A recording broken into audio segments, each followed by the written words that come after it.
potolo bate okoloba babote osali elokote okoloba banome oyidi mbokwa leta okoloba kongole azali kisengite okoloba yonani potolo bate makambo ezobonga te pepla zonyokwama uluna bashege batondi na nzela misala ikeleve banda kongola banda kolela tilelo azolela boninyo leta azali monguna ya peple te bango babonga pepla nyokwama bana na bango batanga na poto ya biso minerval babengana ombokoyo tokoloba balobi la capitale la plus sale du monde neboka nanga Kinshasa motema pasi na leli bakonzi bosala tomona bobongisa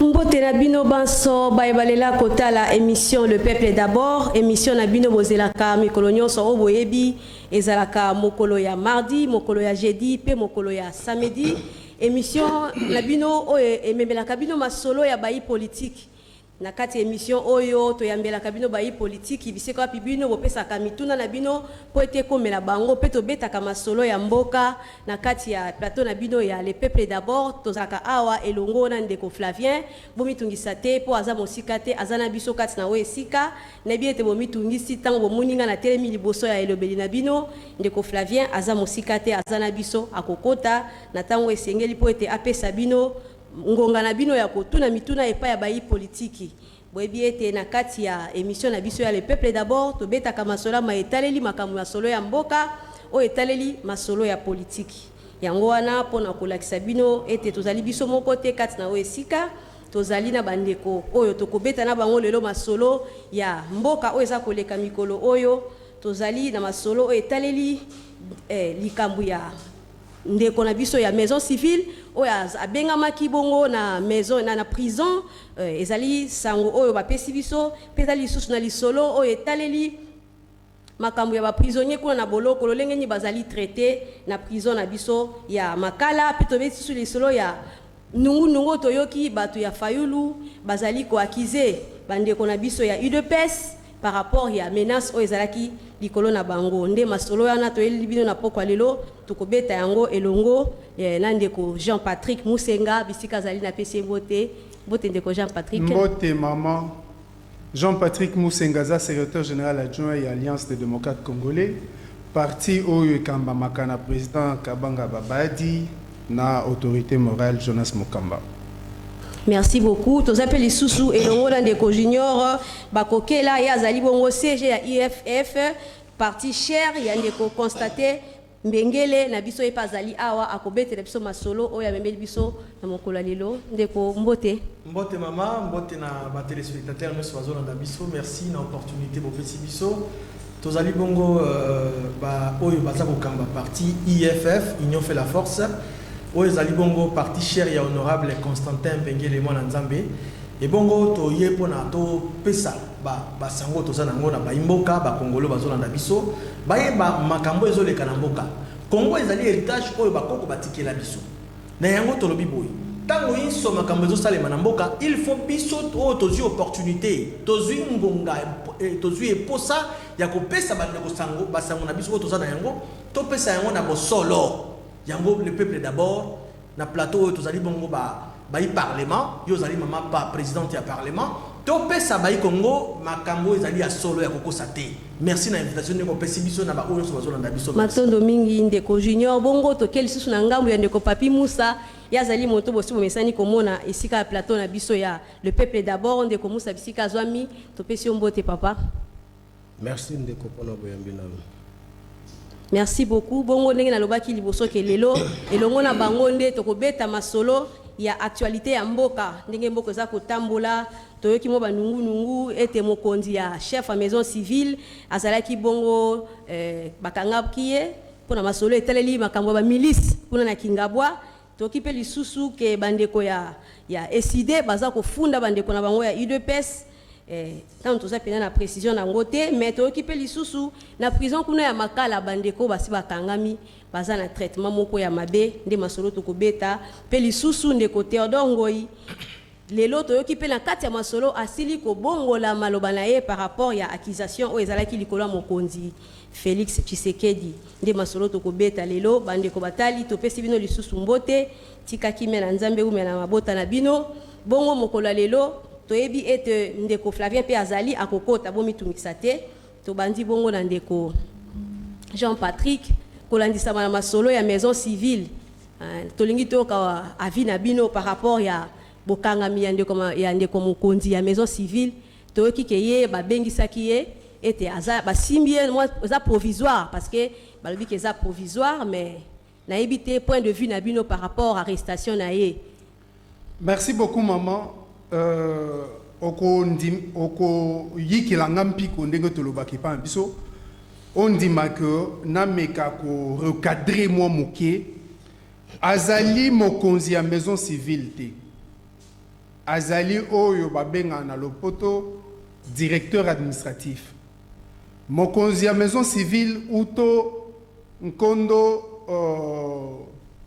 monseigneur akufaki ti lelo nanu banome mokonzi mususu a maison civile te ye azali beka ka directeur ou azali chargé na makambo ya administration na kati ya maison civile mais toye bapeke aza ya mokete ezali te pona lobi kaza chef te azali directeur kazali mutu ase azali penza moko ya bakambi ya maison civile mais azali chef à maison civile te ye akangemeki kaka ndenge ozoloba kezali mandat d'arrêt provisoire et Bongi a présenté ba moyen naie à convaincre tribunal soki ya solo makambo bazo reprocher ye ezali yango te to ezali yango nde toloba bakuye bakangi ye akoti boloko pona likambo wana ya milice na Kingabwa biso tolobaka UDPS puisque balobaki milice ya UDPS biso tolobaka UDPS abundi 37 ans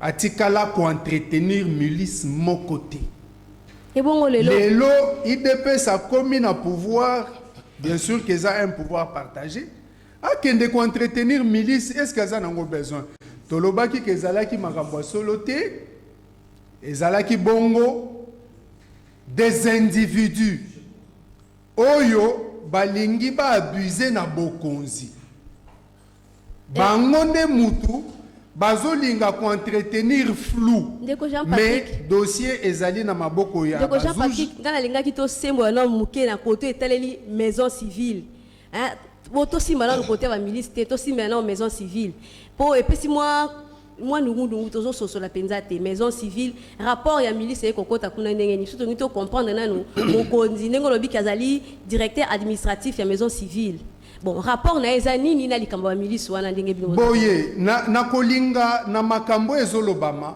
bakota maison civile à chef de l'état te puisque maison civile d'abord ezani fonctionnement ya cabinet à chef de l'état maison civile ezali etuka oyo na likolo nango ezali na chef à maison civile azali na rang ya conseiller spécial à chef de l'état donc ekangambami na conseiller spécial lokola ba conseiller nyonso mais ye makambu na ye musala na ye mingi ezali ya ko gérer ndako ya mokonzi famille ya mokonzi makambu ya famille ya mokonzi donc maison civile ezali impliqué na kati ya makambo ya Kingabwa te ezali ndeko wana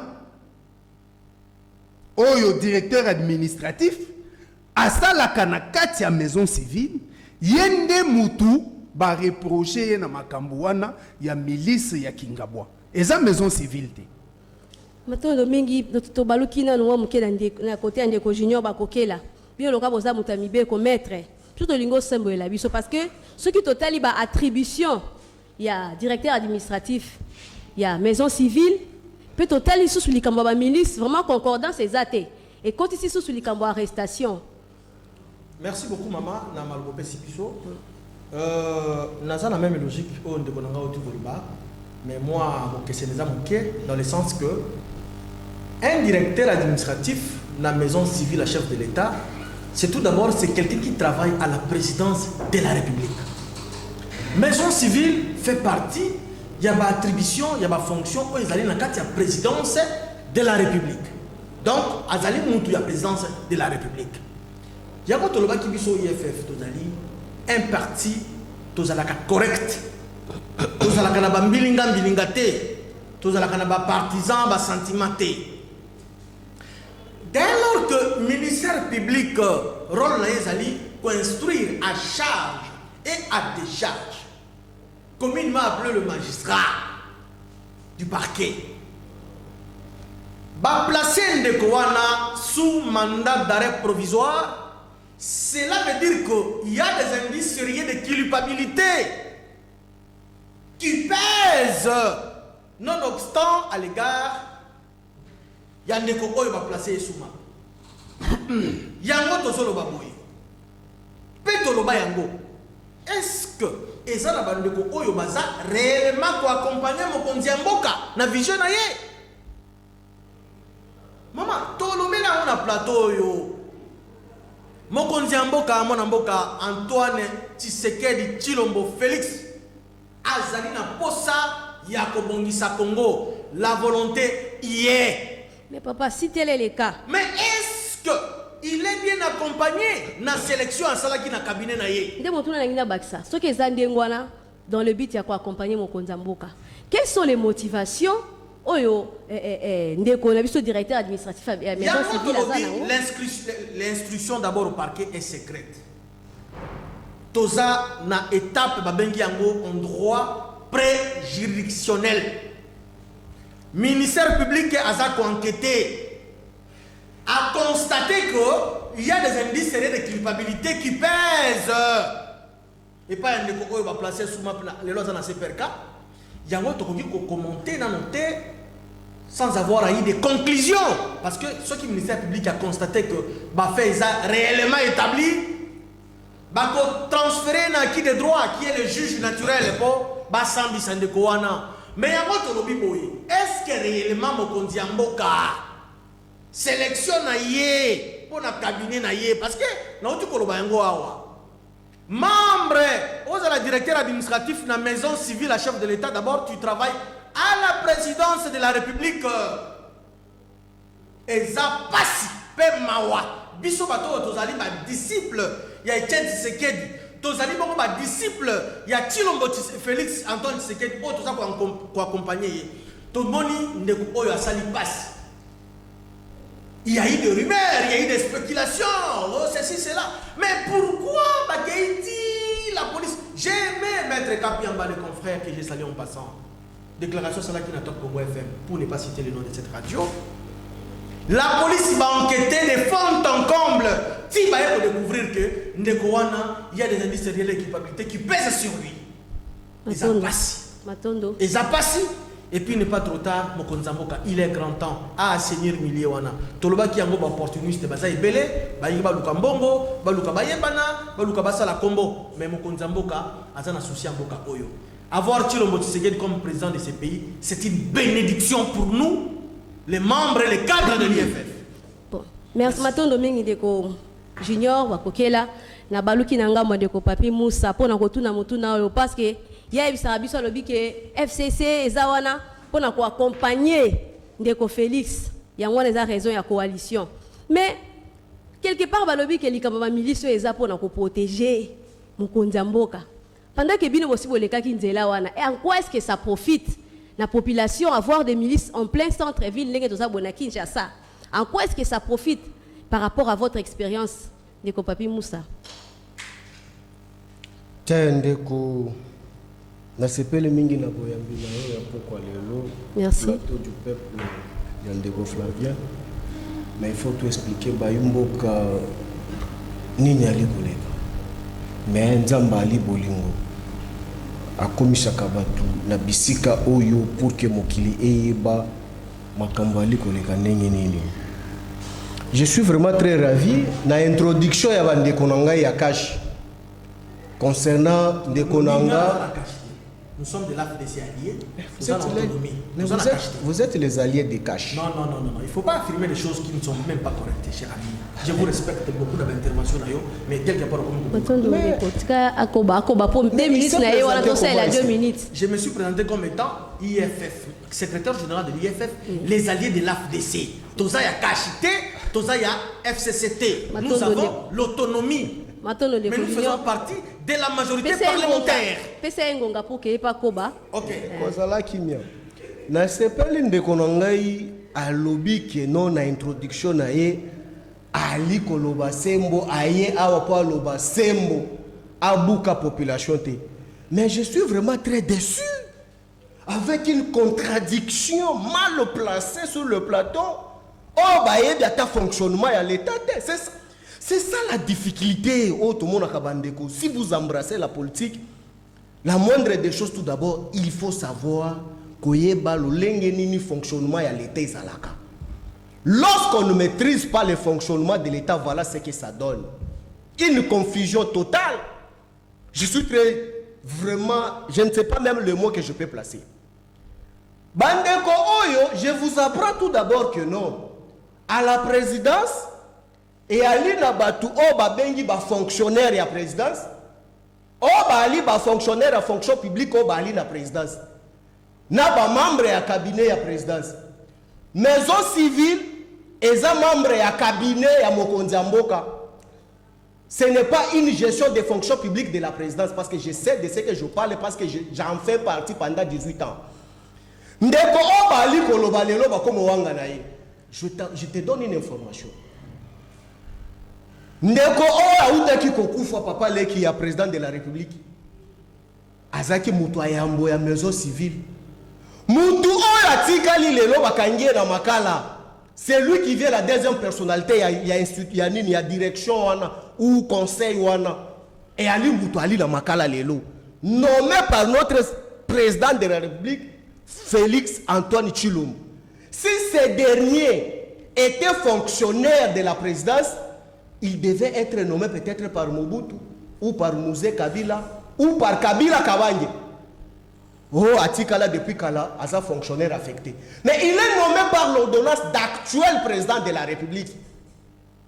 Membre à cabinet chef de l'État. Les lois a sepeli comment est-ce que confusion comme il m'a cassé, bah comme il faut dénigrer que non, ce n'est plus l'FCC, ce n'est plus Maman Olive Lembe qui est propriétaire, il y a concession, bisika, milice. Oyo banda ko soi-disant ko protéger Mokonzamboka na troisième formation et ali Bosoni oh to sala qui 37 ans d'élite, nous n'avons pas eu le temps l'occasion pour créer milice. Mais vous étiez dans le prochain, vous ne l'avez pas fait. Mais quelle mouche qui vous a piqué au pouvoir?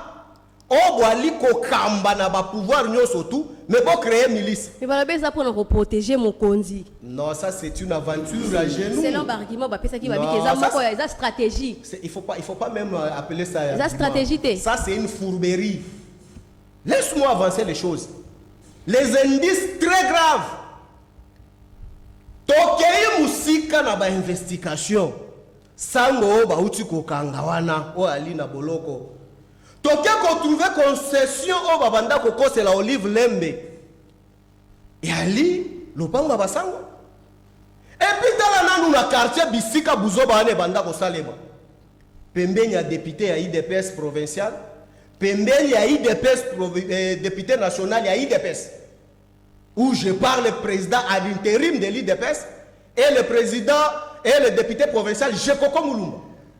Bato bali koloba bato baganga ka bapiolo la kamingi kasi makelele oyo banda koleka na lopango wana bango banda koye bango te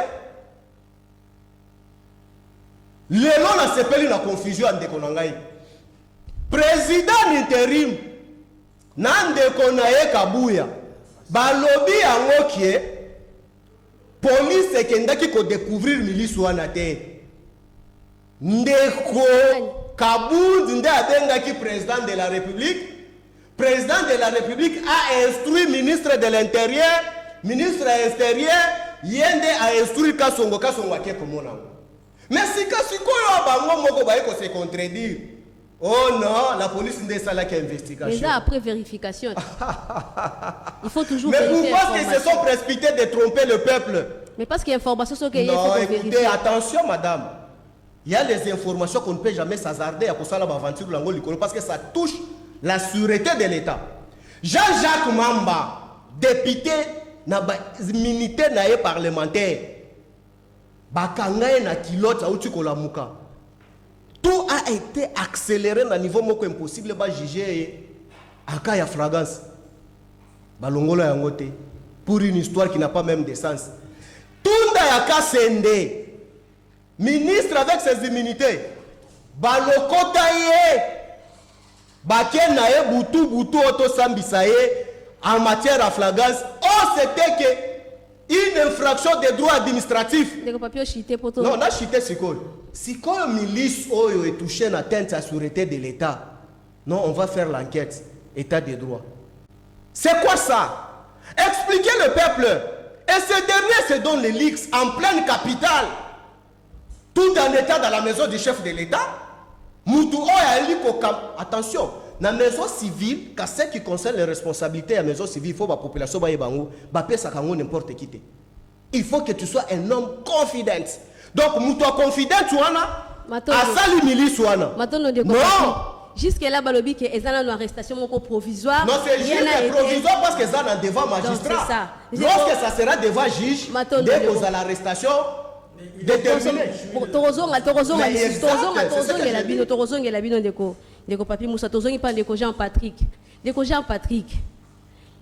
Madame. Likambu oyo ya ba milice ezopesa pasi. Ezopesa pasi parce que confusion za makasi. Mais aussi vous lobela ki yango déjà toke likambo souetaleli bande ko décider contre IDPS parce que bazo accusé. Toyoki nungu na ke bande ko décider ba accusé IDPS.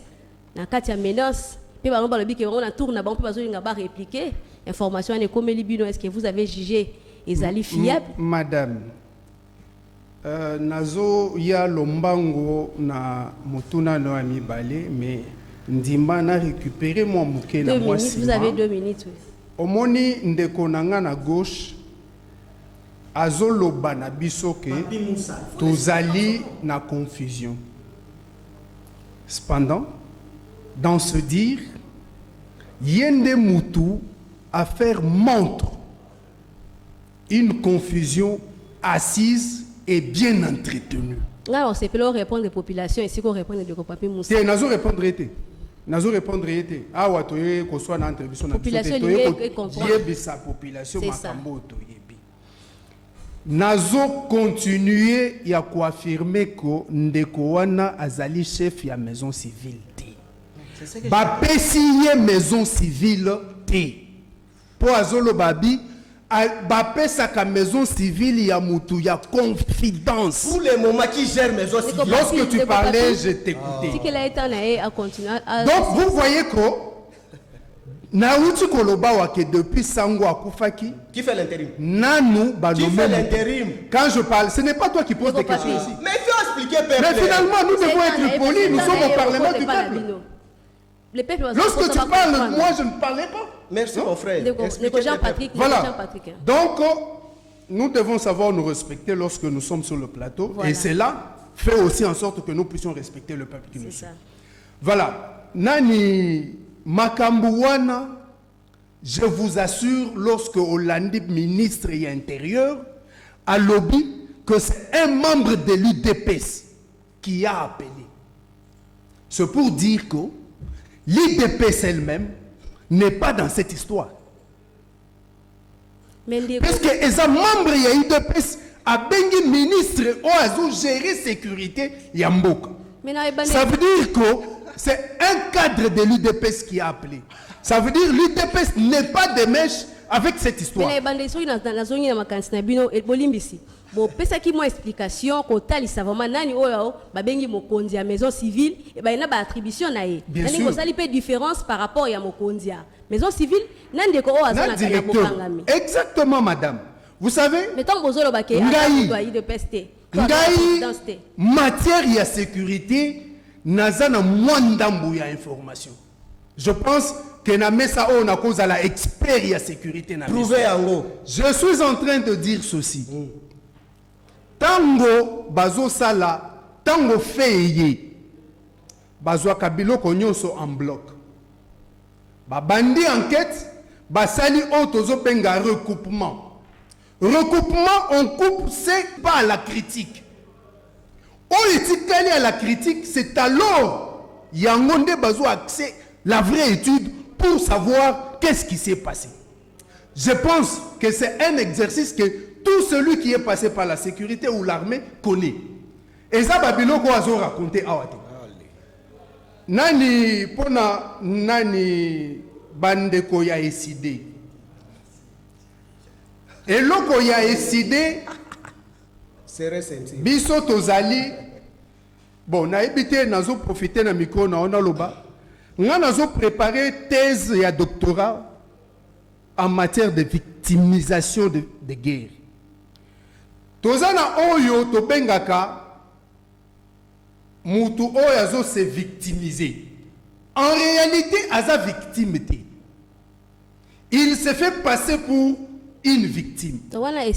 C'est ce que l'ESID a réellement fait. Parce que le dirigeant de l'ESID a tenu de propos malséants vis-à-vis de l'autorité publique.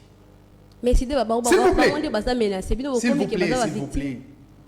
Peuple à comprendre parce que mon causi a décidé à se compromettre na badir na ye. Tango yoki ko réaction ekoki kozala. Ils veulent maintenant prendre le devant pour se victimiser. C'est faux.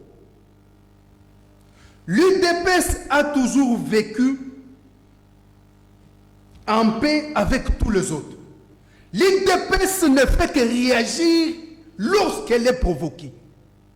Mais l'UDPS n'a jamais été violent.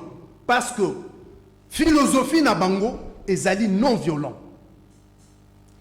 Bandeko ya décidé qu'ils cessent de jouer avec le feu. Parce que s'ils allument le feu, ils ne savent pas quand est-ce qu'ils vont l'éteindre. Et ça nature il y a IDPS te maman. Tout ça la kana mboko. IDPS basala ka mobulu en réponse na provocation. IDPS basala arrêter ba fandika ka boye ba bandi mobulu te. IDPS ba répondre kande. Ça veut dire soki bandeko ya décidé bazolinga koloba bongo c'est que bango va provoquer IDPS. Mais malgré ça, l'IDPS n'a pas l'intention. Je ne suis pas de l'IDPS. Je n'appartiens qu'à un parti allié de l'IDPS. Je pense que cette question pourra être mieux venue pour un membre de l'IDPS. Mais étant penseur scientifique, je pense que et loko bandeko décidé balingi basala balingi bas se victimiser bango moko. Ça ne va pas passer comme ça. Merci papa, merci Ndeko, merci beaucoup Ndeko Jean-Patrick. Tozonge pa ya maître Junior bakokela. Nga na toujours tant rumeur ezalaka peuple mituna po nungu pezaka makasi. Mais o peuple linga e comprendre ce que za nungu toza pena ndengwana. Mais kota la peke bandeko pe ya fayulu. Babike ma eninga na pamba te maître vous en tant que homme de droit boyebi que accusation nyos tout ce que ebimi c'est que dans la source moro. Merci maman. Je vais répondre à la question, mais avant un tout petit peu, on a ramené il y a FCC, Papi Moussa, na raison. Il faut qu'on profite, qu'on note quelque part. Toloba qui est d'entrée de G, je le dis ici, que Ndekowana, directeur administratif, fait partie du cabinet à présidence de la République. À ça que j'étais au propre, inutilement et sans soubassement. Je le dis ici, vous étiez là comme témoin, aux président et à parlement. Je le dis à Azali, membre et à présidence de la République. C'est différent avec ce que tu veux dire. S'il te plaît, Azali, la présidence de la République. Oui, ce n'est pas précis. Non, je le dis, s'il te plaît, mon frère. Oh. Ce n'est pas précis. Ndeko papi, tous yo zela ngonga na yo. Tika c'est la 2 minutes na yo. Non, tu n'as pas me donné. J'ai travaillé 17 ans là-bas. Osa juriste. Soit papier n'a qui comment? Tu es juriste. Oh là là, mon Dieu. Fais le preuve. Ndeko papi pesa biso tangu ndeko junior bakokela pesa pe argument na yo. Séance à parlement de To gagner tangu parce que tangu na pe tangu comme ngoloba. On a plateau mais lelo je pense que vous n'êtes pas à la hauteur. Excuse-moi, tous aba ennemi, tous aba adversaire. Mon cher, je dis c'est la capacité d'aller au monde yango. Ndeko papi, s'il vous plaît. À ça qu'on vantait, qu'on parlait sur notre frère qui est à Makala. Il oublie qu'il jouit de la présomption d'innocence. C'est qui le refuse? Il jouit de la présomption d'innocence. Quoique les indices de culpabilité pèsent sur lui. Mais il jouit de la présomption d'innocence. Puisqu'on a dit que ça provisoire. s'est vanté Toloba pour ne rien dire. Toloba qui est en go d'entrée de Géco. Le monsieur travaille à la présidence de la République. Le président de la République a son cabinet. La maison civile du chef de l'État fait partie du cabinet du chef de l'État. Il nomme par voie d'ordonnance. Ce que c'est privé, il ne pouvait pas nommer. Ces gens-là sont rémunérés par les trésors publics, l'argent du contribuable congolais. Comment profiter? Parle là-bas, il ne faut pas s'adresser à donc, dire que au sein de la FCC, il y a des coquilles vides. Il n'y a pas de gens qui réfléchissent comme ça. Il faut dire comme ça. Il faut mais parler. S'il vous plaît, de non, ça je ne peux pas tolérer. Quelqu'un immoral peut dire comme ça devant moi que non, il y a des coquilles vides. Attendez. Il est représentant. Non, attention, tu dois retirer. Il ne peut pas dire qu'il y a des coquilles vides. C'est un idiot. Non, il faut modérer les langages. Il faut qu'il y ait le respect mutuel, s'il vous plaît. Il dit qu'à l'FCC, il y a les croquis vides. Il vient d'où, cet imbécile? S'il vous plaît. Non, je dois l'insulter parce qu'il nous a insultés. C'est quoi ça? Vous autres, je me retire du plateau. Madame, vous comprenez que... Je dois me retirer du plateau? Non, s'il vous plaît. Non, tu dois retirer. S'il ne retire pas, je quitte le plateau. Vous savez que les insultes... Tu dois retirer. S'il ne retire pas, je quitte le plateau. Il vient d'où? Oui, il doit dire qu'au PPD a des croquis vides. Il veut se comparer de qui? Ces derniers. S'il ne retire pas, je quitte le plateau. S'il vous plaît, non, il doit retirer. Et là, ma solo, peuple, on a posé la réponse, Nabino. Non, on va retirer, moi je me retire des plateaux. Madame, protège-moi. Mon téléspectateur va être témoin, va comprendre là où il y a non. Ndeko Junior. Je ne suis pas là d'engager peuple na Buzoba. Moi je demande, maître Junior, s'il vous plaît, au moins, en tant qu'homme de droit, vous savez que lancer peut-être langage sous toi, tu vas te comparer au chat ou à moi. S'il ne retire pas, je sors les plateaux. S'il vous plaît. Oui, je ne peux jamais discuter avec les imbéciles. Il ne faut pas m'envoyer quand vous discutez les gens comme ça. Non, madame, vous comprenez que il y a que des gens. Il faut, vous êtes un homme de droit, il faut toujours avoir un langage obtempéré, le respect vis-à-vis de votre. Bandeko na biso batali to sengi mo bolibisi. Donc o ezala kali masolo ya peuple bino mo bobenga ka bango po baya bozwa bien.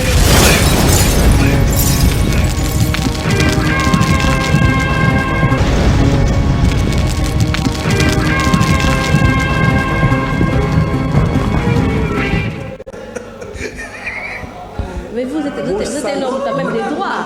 Les insultes ne doivent pas avoir place.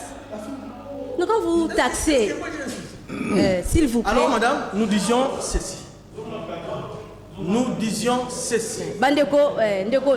Ndeko Junior. Madame. Ndeko Junior, s'il vous plaît, essayez là sur la peuple parce que bazolanda na tango peuple ezotala ezolanda. Bandeko batali ya le peuple d'abord, s'il vous plaît. Nayebi ke bosu bomesana déjà na ambiance ya émission na bino le peuple d'abord boyebi tango no so ba politique balé kaka. Moi kondongo lesalaka moi mingi. Mais bisika bozali bo samituna na bino po kala mingi tende ko Flavien kokota pour qu'à répondre na tokota ko ba ko beta masolo na bandeko batikali awa donc ezala kaka boye na kata le peuple d'abord mituna na bino tozo komisa eza kondongo wana ya ba politique donc bosi bozo déjà bizaleli wana awa na plateau na biso ya le peuple d'abord Donc pour message nango déjà bomi tungisa te tokozonga ka kobeta masolo elongo na ndeko junior bakokela bien que yenda pelisi moto na plateau na biso mais tozongi ka kepa na ye pour na likambo etaleli eside na UDPS ba accusation wana vraiment ndeko to sengo semole la biso hein avec beaucoup de calme peuple azolanda. Merci beaucoup maman na maloba lisusu pesi biso. Je crois que les téléspectateurs vont comprendre lundi. Et tout ça, on a créé des autres traités, tout ça, on a pour la paix. C'est un débat intellectuel, proposé par argument. Chacun réfléchit de sa manière. Mais Kofinga, ils ont nature na bisote, ils ont ndenge na bisote, tout ça na Kofinga te. Tout ça, artisans de la paix, tout ça, kimia. Merci beaucoup na malobotuni biso. Mais maman, quelque part, bandeko ya SID quelque part tozoloba mon amboka Martin Fayulu quelque part il est un peu aîné un des salariés. Toute autorité vient de Dieu, même la Bible nous dit ça. Bokonzi nyonso e utakana nzambe et tangamaka il est écrit et l'obamaka un jour mon amboka Tshilombo Tshisekedi a posé la présidence de la République après les élections de 2018.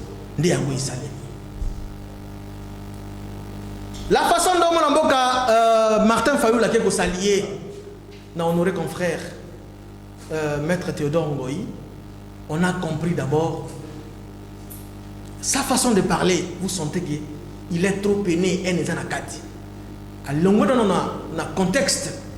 Il y a une constitutionnalité à côté de Makamboya. Oh non, d'abord, illégalement, qu'il ait investi, il est là, tout ça. Tu comprends que les aliens, les élections auront bel et bien lié pour que Mboka avance. Merci beaucoup, Ndeko Junior. Tout le monde a dit que Bando Kota, bon, Ndeko Flavien Zokota déjà pour que Abanda ko répondre. La Kakibino qui est Ndeko Flavien Zali, Nabiso Elongwa Kota pour na koyamba bapel ya Bandeko Bazobenga bapesa mituna, bapel bandi déjà Kokota donc Ndeko Flavien Zokota déjà pour na bapel. Voilà, merci na Ndeko Nyoso. Bazo Landabiso, to la Kakibino était na plateau Nabiso, donc tozali na appel tous les bâtisseurs, Bandegozo Bengabiso, déjà on est Bengabiso, tout le qui était beaucoup mais ça na co-présentation donc na Mama Kori, to comme on appelle, voilà, appel les bandits au côté, tous les appels les bâtisseurs, déjà on est Benga. Allô. Alors bonjour. Bonjour, Bengabiso depuis commune. Oui, na Benga Kibantika. Tozo Kayo. Pardon? Tozo Landayo, Tozo Kayo. Olobi? Tozo Kayo, tuna na yo. Ah, comment on a papa Jacques Nandola na direct chef. Oui, Tozo Landayo. Pardon? Na lobi Tozo Landayo, tuna na yo, poser question na yo aux en direct papa. Voilà, pour nous rappeler à testateur que tant aux Obenga, bolanda ka retour à la télévision na binoté pour répondre à biso par rapport il y a appel téléphonique tout fond déjà appel parce que Kalami tout donc na souka émission na biso.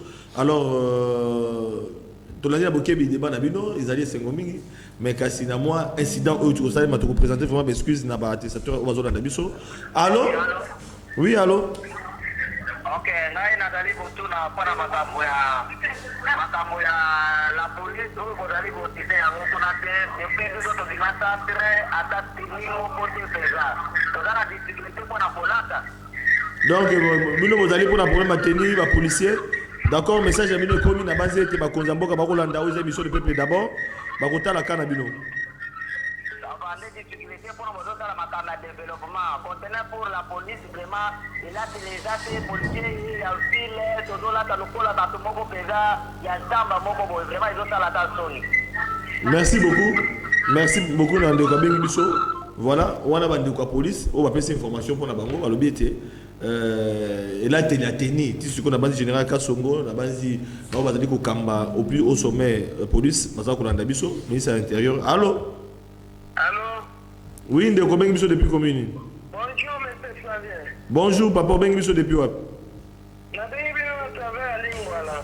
Oui, motuna na yo topé participation dans l'émission.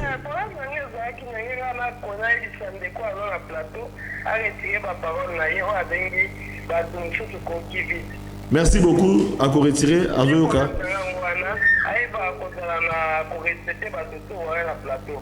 Merci beaucoup. Merci, merci. wana eza bien te. Merci Toyoki. politique aiba kovalorize bato aiba kobatela maloba na ye azoloba na ligne. Merci beaucoup. te na yango boyemanike wana émission na osalaka nani ezolekisa oloba nini. Merci beaucoup Toyoki. Voilà. Toujours qu'il y a un dernier appel pour continuer l'émission. Voilà, Bozo Bengabiso, Bozo continue au Bengabiso. Voilà, appel les autres témoins et belé. Voilà, tout le monde qui est toujours continue toujours dans le sujet Nabiso. Alors, comme elle m'appelle. Allô?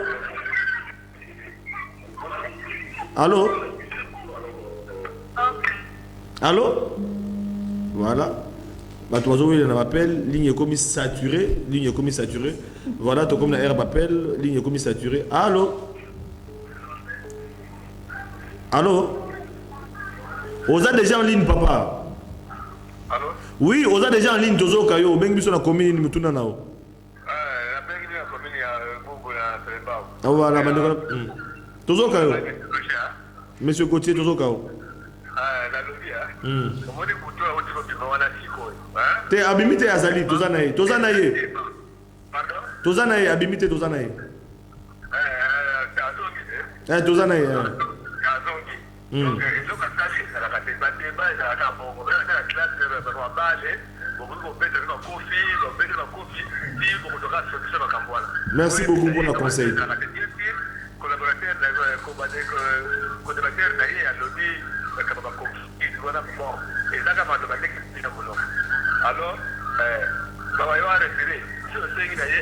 Il n'est pas retiré, ne peut pas jouer dans le débat continuer. Merci beaucoup. Ok, soit les gens retirés tout le ça va. Merci toi qui conseille. Merci beaucoup.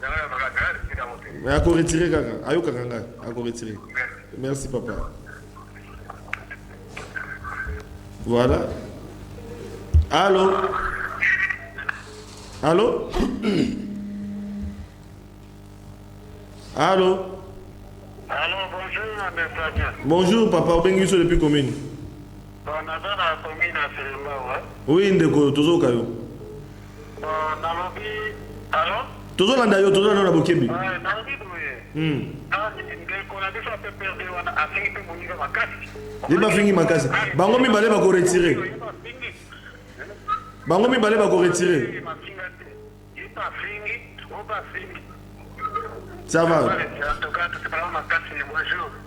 Tu peux te raconter là. Maman Corinne, merci beaucoup. Ok. En tout cas, toujours Koba Ezali Séré m'appelle, toujours clôturé dans 2 derniers appels. Comme ça, Maman Corinne a atterri dans Mituna Nae. Voilà, toujours dans 2 derniers appels, toujours clôturé. Allô? Allô? Oui, Ndekoza en ligne, au Benguiso depuis commune. Toza en direct, au Benguiso depuis commune. Au Bengi depuis commune, aux en direct, papa. Maluku, ok, bande kwa biso chambu, tozoka, mutuna na bino. Barumbu, ok, lukunga, tozoka bino.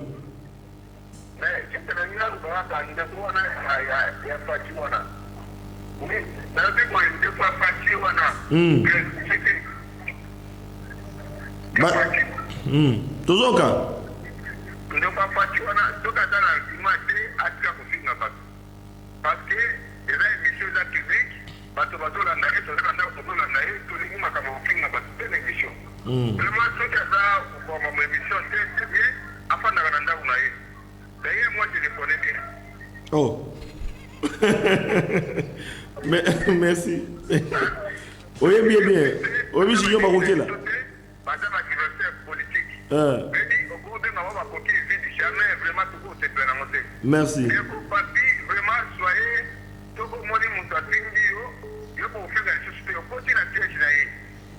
Merci. Merci beaucoup. Voilà. Dernier appel, toujours comme on a dernier appel, et puis nous bouclons avec série Yabappel. Voilà, dernier appel. C'est pour dire que l'émission est vraiment très suivie. Allô? Oui, allô, on a bien direct dans na Ingabwa. Oui, Bandega Kingabwa, Mbote na bino Zuzu. Mutuna na maman, son papa.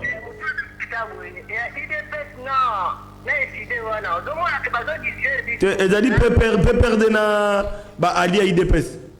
Bon, baza disere biso doza na posa ya distraction na bango te. Oh. Na lobi na uso na politique à partir ya Bunya. Ba rebelle bakoti na mboka mais wana pe badaka le peuple pe mokolo le peuple d'abord badaka ka le peuple lokola biso. Mais pourquoi que ba rebelle bakoti na mboka ba la police na biso makaka ezaka te bamoni mwasi akela obala ndela bakangi mais ba rebelle bakoti na bagane sans tikibo wana bazala ba peuple na biso ya Congo obe bazala peuple ya mboka mokili. Merci beaucoup. Totikali na 10 minutes. Toujours on a une réaction. Il y a invité na plateau. Tokozong on a appel après 10 minutes. Voilà pour tout clôturer na appel. Maman Corinne, la réaction il y a un testateur. Na banzi toko remettre micro na bandeko wana mi balé et Jean-Patrick Ozana 2 minutes, il y a une réaction comme ça, on peut réagir tous les cas pour nous soigner l'image et l'émission de l'émission. Oui, merci beaucoup pour na maloba. Réaction Oyo et Honoraka, téléspectateurs na biso. Mais seulement, je voudrais montrer que en matière de réparation, lorsque on réciproque, on ne repart plus.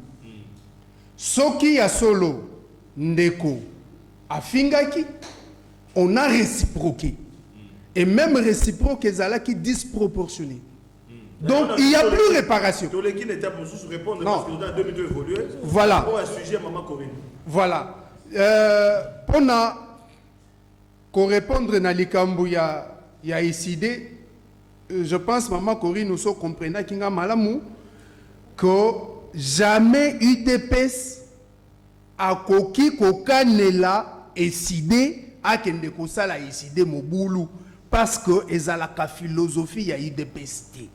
IDPS azalaka non violent. IDPS soki boyoki ke batomboki ba réagisaka donc ba réciprocaka. Mais na année antérieure de gozozo ba population te tomona réaction ba ndeko PPRD ba siège PPRD ba tumba papi Moussa. Non, ndeko Flavien. Yo nangai tozalaka kozanga na terrain te. Oyebaka ko IDPS réagisaka tango ba beret rouge ya PPRD ba tumolaka IDPS. Tango bango ba tumoli IDPS est réciproqué. Non, décidé ba tumoli wapi. Décidé de mutu ezolinga etumola IDPS. Soki ba osé ba tumoli IDPS base la réciproque parce que IDPS réagisaka ndengona.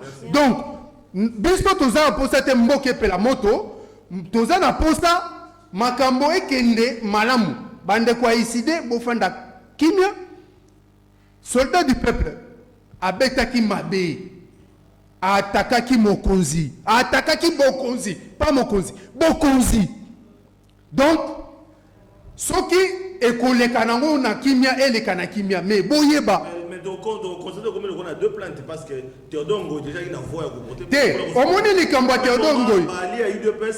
Quelques minutes n'a expliqué likambo Théodore. Ndeko Théodore Ngoy aza avocat, il y a juge, il y a deux juges. Aza avocat na bango. C'est normal que Ndeko Théodore Ngoy a kende ko déposer plainte. S'il vous plaît, a déposé plainte. Parce que azo défendre les clients naïe. Mais est-ce que contenu y a plainte wana, est-ce que c'est vrai? Ça, il n'appartient qu'à la Cour constitutionnelle à statuer à la soki et ça recevable. Mais moi je pense que puisque Théodore Ngoy peut-être boyebité, il est d'une école naïe ezali baza ba pénaliste, ba pénologue. Baza bana ya professeur Akele Adao. Moussala na bango, bayokaka solo ya infraction, même là où il n'y a pas infraction. Nde école na bango nde ezalaka bongo. Théodore Ngoy agit réellement na ndenge atangaki na classe. Mais aza constitutionnaliste était. Merci beaucoup. Matière oyo, eza matière ya bambata, ba liaou, ba dielo, bakitete na ba Etienne Tshisekedi eza matière ya ba Théodore Ngoï Mamodo qui n'est papi même question naka oyo Théodore Ngoï na Martin Fayulu ba prise position na bango et puis ba ki mokonzi a violé mais na ngambo mosusu de moni ba allié à IDPS ou ba se prononcer même na ba onde ya ba radio pour na ba été bango ba porter plainte contre Martin Fayulu na Théodore Ngoï. Alors toko assister na eloko ni na population na ozo les canadiens politiques. Tiens, ndeko yambo na manyola la mutuna na yo, je m'en vais tout d'abord présenter les téléspectateurs na bato balandakanga à tout moment par rapport à bêtises yo tu koleka na tu présenter bango tout d'abord bolimbisi na merci beaucoup de c'était quelque chose que je pouvais pas supporter. Ndeko, je tiens encore à confirmer ici. Bandeko, ils se sont trompés d'adresse peut-être dans Mutubaye kokuta na plateau.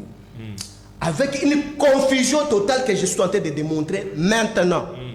Première confusion à l'île Ndeko, o ali Mutubaye de peste. O ali na parti na yo. Ali de peste. Ali à l'IDPS. Tu n'as pas reçu mandat de l'IDPS parler au nom de l'IDPS comme communicateur à l'IDPS parce que tu ne maîtrises pas l'IDPS. Voilà, je te rappelle encore, IDPS non violent. Yo réelle histoire ya mboka oyo. Pour la kende na musikate. Dis-moi PPRD. À l'époque, Tolongola AMP, aujourd'hui FCC, Tobanda Bakasai, ba province non surtout. Tokendekaka na Kasai place, vous êtes majoritaire. Yebisanga peut perdre place à Tumba siège ya IDPS. Soki ba Tumbo na IDPS. Mais IDPS au nom de rien. Akenda buka siège ya PPRD, abuka apia azwa biloko akenda nango atumba ba militant ya PPRD. Ngoï Kassange gouverneur na Mbujimaï. C'est de l'histoire. Mais c'est ce que l'oubli ne maîtrise pas. Pas si longtemps les neufs ici. Ouais, c'est le cas. Pas si longtemps les neufs ici, Babimi Makambo Ronsar. Yebisanga siège à PPRD à 7e rue. Et Kenda qui kokota na lopango a IDPS et provoqué bango.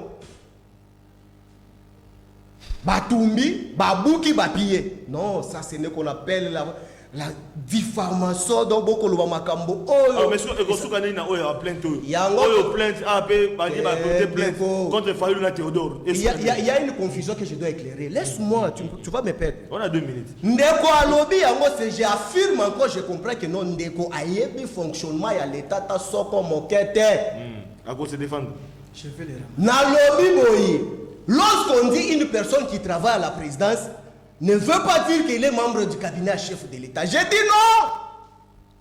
Il y a des fonctionnaires. Il y a fonction publique. Bao Bali détaché dans la présidence permanent. Okokuta bango depuis la présidence de surtout Bakenda Batika bango.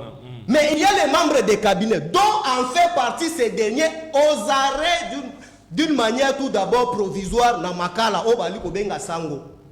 Mais si la population a lu Kolanda Bisso. Le pango ala baloba ki ezali ki mama Olive. Balobe nango lisusu ake le pango ezali ki mama Olive. Balongo Olive na makambo lisusu. Il y a une diversion. C'est n'importe quoi. Bango mi balé nyo surtout balali boy. Bali na compte moko te ya ko rendre devant population. Biso FCC cash qui gère, nous co-gérons. Biso ndeto ali na compte à rendre devant population. Ce n'est pas avec les petits présidents des partis politiques. Oh, petit président Soundine. Mais il représente quoi par rapport à ce que peuple les autres? Ah, millions solo. Mais je te dis, c'est nous, c'est nous. Écoutez, non, je pèse bien mes mots. Il ne faut pas arrêter que moi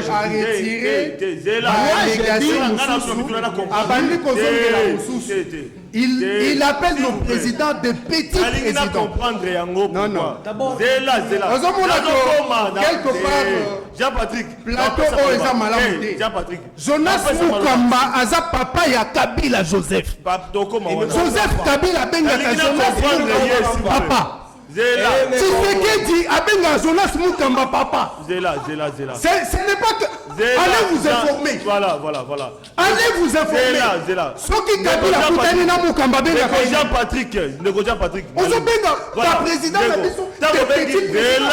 C'est pas ça. Attends la 2 minutes, 30 secondes. Tant qu'on bengi ma petit président, il y a un parti politique. Par rapport au peuple, au Bani. Voilà, c'est ça la meilleure question. Donc on connaît ma petit président, même ma parti politique, nous la PPR, ma petit président par rapport au peuple.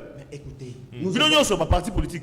Soyez calme, non? Donc nous comprenons. Nous avons qu'un seul président qui est président Fachi. Et vos apaisements. Actuellement, tout d'abord, Kabila Kabange. Écoute, j'ai terminé mon idée. C'est ça. Kabila Kabange Moussada. Moto asala 18 ans, il est moins âgé que Fachi. Ceux qui ne découvrent pas par rapport à l'âge des droits de naissance. Moi, je ne dis pas les droits de naissance. Moi, je suis en politique, je parle de la politique. Ah, d'accord. Je le dis petit, pourquoi? Par rapport aux responsabilités politiques vis-à-vis au peuple.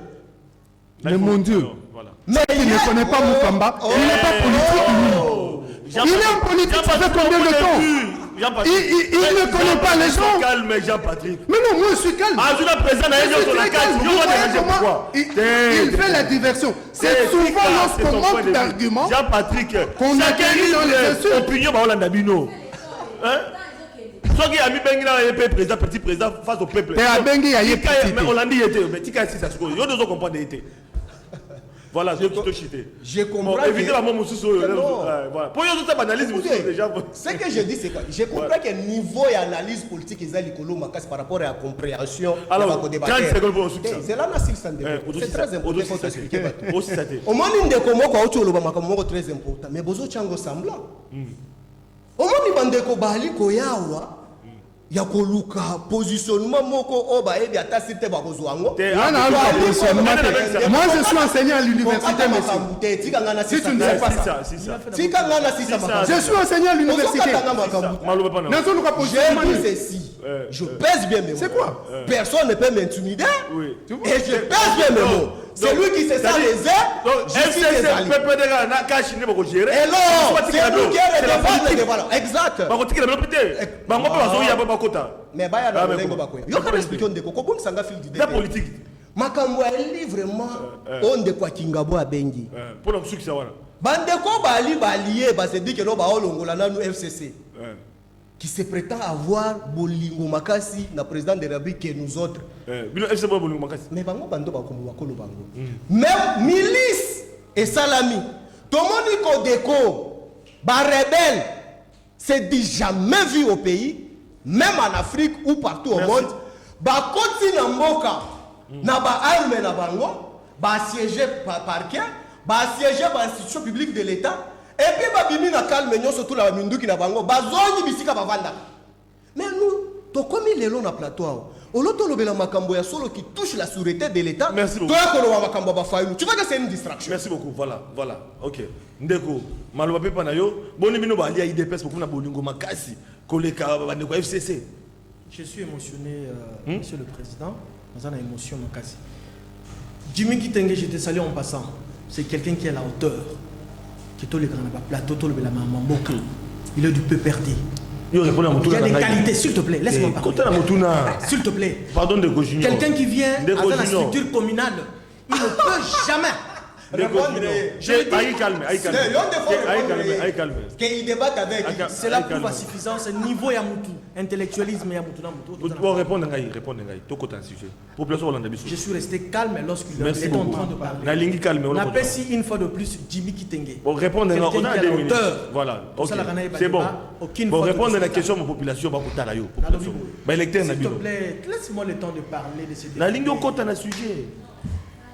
C'est Junior. Excuse-moi, un monsieur qui se permet d'insulter d'autant plus que dans la structure communale. Pardon. Ah, bon, le président parti politique n'a pas on doit représenter UFF, pour sa position. Mendeko, je suis qui au PPRD? Pardon, on a secrétaire exécutif provincial, c'est bon. Les lots de la PPRD dans le Congo. Soyons sérieux. Aujourd'hui, nous pouvons parler du PPRD. À qui calme. Nos téléspectateurs, Bozo Landabiso, les lots on a RDC, tu vois, la PPRD. Nous t'avons la coalition. Ah, c'est tapé poitrine dans le PPRD. Ça, c'est du n'importe quoi. Ça, c'est insulter tout un peuple.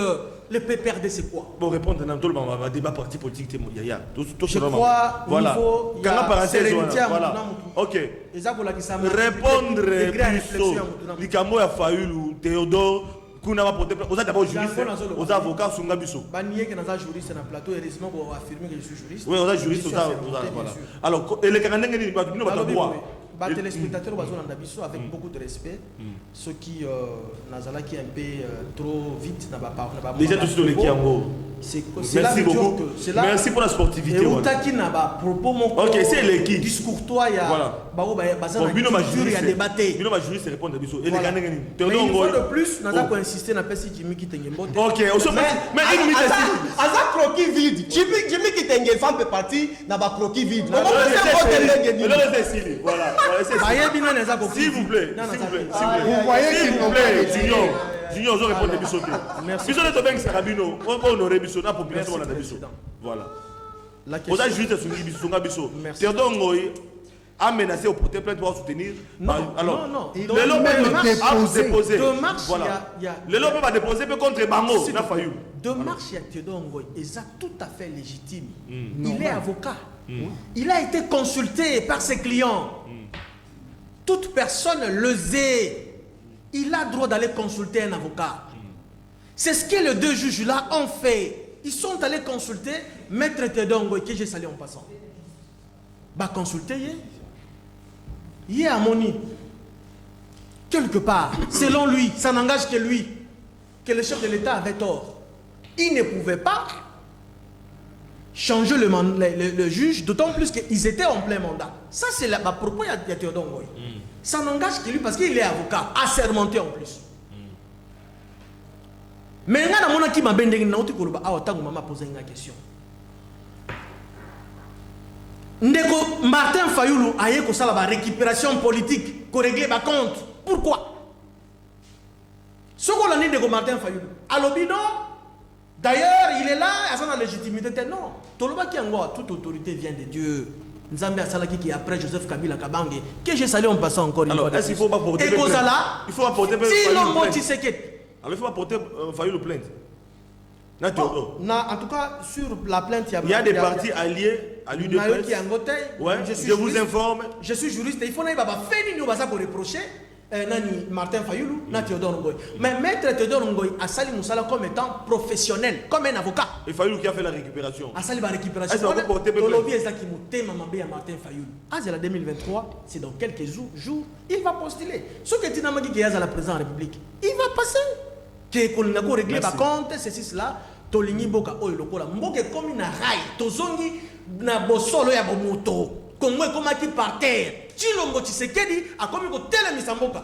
Merci. Badongolomiso, base la Mosika. Base la 2023, c'est dans quelques jours. Bako postuler. Ceux qui vont avoir chance, ils vont passer. Biso IFF, to lobby, nous sommes derrière les chefs de l'État. C'est quelqu'un qui a ramené la RDC sur la voie internationale. Il n'y a pas toujours ça là-bas. La publicité, ça se voit. Tout le monde a dit que grâce à Chilombo Tshisekedi, RDC. Non, papa. Ambassadeur de l'Union européenne, dans le départ, tous ceux qui sont en relation avec l'Union européenne, les loyaux, non, Ndeko Junior, s'il vous plaît, chitez pour que tous ceux qui soutenir le chef de l'État, Tolingi Mboke Kende Malam. Les élections dans 2023, Martin Fayoulou, ceux qui ont la base en 2023, il va postuler pour que Mboke Kende de l'avant. Merci. Merci beaucoup, Ndeko Junior. Tozonge pas Ndeko Jean-Patrick, s'il vous plaît, tu comme déjà la souka. Donc, peuple Zolinga, et retenir moi message pour qu'on a part Nabino. Qu'on bête à ma cité, qu'on réponde au sur la peuple. Hein, à 30 secondes, peuple Yoka. Message la peuple. Ndeko. Awa toyaka koyebisa peuple bosolo toyaka te tolakisa soki toza banani. Voilà. Soki mutu alingi ayeba Jean-Patrick soki aza nani alandanga kote nga azalelaka. Nakanisi biso bato tozoleka na télévision tozalaka na devoir ya korespecte bato bazolanda télévision. Bon de la fin. Lelo yo bana na biso akelasi bakufi babomi bango na este bautio présenter examen à Tenafep. Lelo yo prix Nobel ya RDC aza menacé de mort. Lelo oyo biso tozolela plus de 10 millions de morts. Oyo ndeko beti tolo wake basali 18 ans ba bomi 10 millions de morts congolais. Mais les loyo ambassadeur rwandais azolinga ala kisabiso oyo biso ifotoloba toboyi ndeko bande konanga filimbi ya lucha na mususu nyonso na système ya namar boyebi ndenge tosalelaka tobuka keloko ya mutu te tofinga mutu te mouvement citoyen to accompagner ndeko Félix Tshisekedi soki alobi mobulu ezala te c'est parce que azotala azali vice-président ya Union africaine lobi l'année prochaine azokoma président ya Union africaine. C'est mieux akamba eloko oyo na diplomatie ko Matondo. na mobulu. Matondo. Ndeko papi Moussa tozonge pa na bino s'il vous plaît vraiment to comme na suka. Ndenge mesana ko pesa message na peuple et puis ça bango liloba na bino par rapport ya masola mokola lelo. Ko beta masasi te. Ndeko ya pasi ali nini parce que soki lelo to ali kubosa na histoire ya mboka pe to ali ku communiquer na ndenge ya bondoki na message ya peuple donc ali pasi. Soki alaki ndeko Kabila to ko benga est faible parce que ambassadeur à Rwanda a défié biso na mboka donc il faut tobele la lusha e benganaye lusha onde ko ali koloba bafinga kababuka kate ali na ba vidéo na téléphone na ndenge bafingi Kabila na ambassade ya nini ya Rwanda wana mais ali ko bossa na yango soki zalaki Kabila non tu es le faible bafingi biso milisi ekoti na mboka na lobi yango lobi bakoti kaka ndenge bakotaki ndenge babimi sans kozoka sans nini bakei non nous sommes forts. Yango te to ali koloba boye ndeko te na sepeli lokola biso batono vide ya PPRD il s'est trappé encore les leaks apesi camarade nanga leki nanga Jimiki Tengembote oya considéré que ali maele confusion ali boso ndeko tolobela ngo peuple qui mboka oyo to ali na obligation ya ko porter bolingo pembeni ya mokonza mboka biso el tozwa courage ya koya ko dénoncer bosoto o ezaki na kabina mokonza mboka bango batikala koleka ta mokolo moko te dossier ya Kamere je l'ai dit devant caméra je suis le premier communicateur du PPRD o a dénoncé makambo ya gestion et détournement o esali lelo qui ne possède à 100 jours ezala. Pourquoi le chef de l'État a l'obligation ya ko réussir mais batu oyo bali na mutema mabe bali ko accompagner mokonza mboka na hypocrisie o bali côté na bango mais pourquoi pas les dénoncer si boali na bolingo ya mboka Matondo yango nga na lobby ba peuple bozala vigilant na ba quartier to ali ko vanda soki bomoni kaka ba incivique o bali ko sala makambo ya ba milice. Il faut dénoncer pour que l'État acha bango. Matondo tozongi pa ndeko junior bakoke la mot de la fin parce que le peuple déjà à l'indignation sur bolobi malgré que pour ça le peuple d'abord ici l'a raté pour n'enkoyoka le bali le moko pour que au conclure nyonso auto beti masolo lelo vraiment merci merci na téléspectateur nyonso bazola na biso merci na bino bato bopesi biso opportunité peuple inde azali juge peuple inde ko juge ndenge to yaki na plateau na bino alelo to pesi bargiment na biso to lobeli makambo ya mboka makambo ya Congo to lobeli yango en passant ba téléspectateur bazola na biso Maman Rosette Mboma place azali to pesi mbote na ndenge balandi biso to lobi ete ezala mbala sukate ezambala liboso to kutana na Musa prochainement to kutana mais nazolo bango nazo insister bien la pesi mbote une fois de plus na Jimiki Tengi parce que je connais son niveau de réflexion. Merci beaucoup. Bon pour kochité tongi to pesa programme toujours ya le peuple d'abord bomoni bande ko batali merci ndenge bolandi biso bokolanda biso lisusu lelo na 21h pour na rediffusion pe na ba chaîne mususu à partir déjà ya lundi mercredi pe vendredi vers 23h et puis dimanche na 16h na BRT Africa. Bongo pour na biso le peuple d'abord ya mokola to pesi bino Matondo et longo na ndeko Flavien. Voilà, Maman Corinne, merci beaucoup. Et puis, tu vas s'habituer, Kolanda Rayo, na émission Le Peuple d'abord, pourquoi pas na nouvelle émission na yo Libre Opinion. Oh, très bientôt, Kobanda, il y a politique. Donc, c'est un mingi peut aller partager plateau. Na bande connaît, bah, qui pinegi to atterrir na Kimia. Merci mingi pour l'émission na pourquoi lelo. Matondo mingi bande ko boti kala malamu pe Kimia na Nzambe o mabota na bino. Mbote. Mabote osali elokote okoloba banome odirige mabe okoloba kongole azali moumute okoloba yonani potoloba te okoloba mabote osali elokote okoloba banome oyidi mbokwa leta okoloba kongole